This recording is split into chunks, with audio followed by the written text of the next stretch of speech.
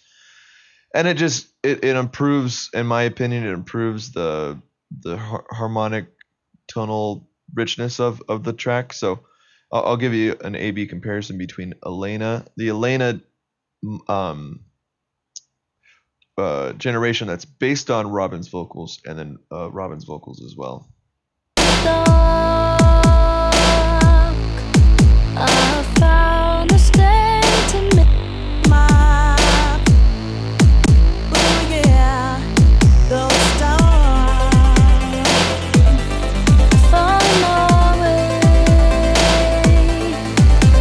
Now again, a part of the problem was they just didn't have that belting out high energy voice that the original Suno generation had. So I haven't been able to complete this project in its current state.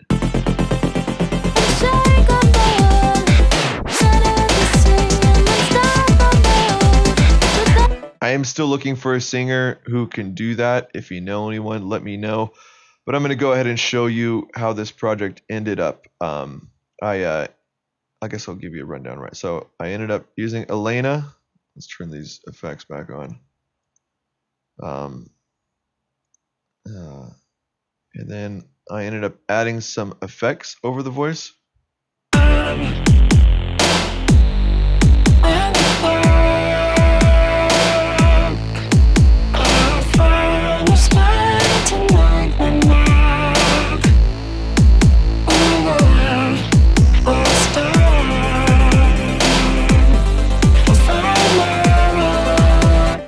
But that's not even the finished version. I'll show you how it ended up. Go ahead and switch over to.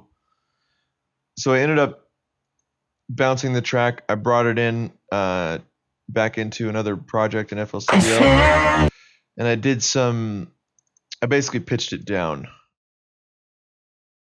And I slowed it down.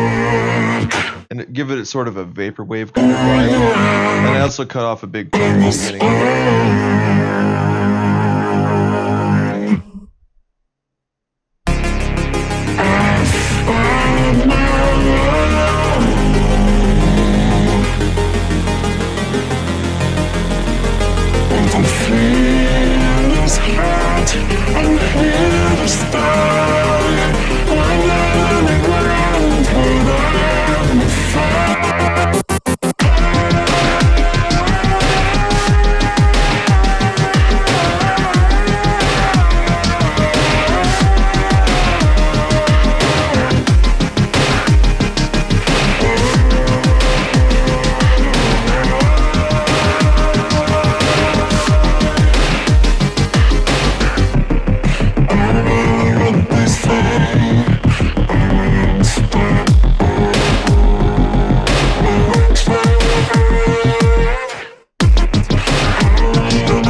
Yeah, so this version, it's a fun little track. Probably won't release it as audio. I'll just make a video to it and I'll release it as just a video with this music as the background for the video. But I do want to finish the original project with a vocal track that I think is worthy of it. Haven't been able to so far, but hopefully I will be able to. they do have a free trial. I think it's a 2-week trial. Here you'll see commercial licenses. Most of the singers on here are free to use. Some of them say, please go to blah, blah, blah for a commercial license. However, if you do use one of these and then you go over to Musicify to change it to Elena's voice or another singer's voice, obviously you won't have to worry about that. No one will ever know. In addition, I don't think I've talked about this before, but you can train a model on your own voice and make any voice in Musicify and make any voice sound like your voice, any song. I haven't done that. It's probably pretty easy. It's a very easy to use website. So I think that pretty much covers the fundamentals of Ace Studio. Yeah, so thank you for watching this video. I hope you found it useful. Feel free to like or subscribe, or don't. That's fine too. Stay tuned for upcoming videos focusing on AI and professional music production.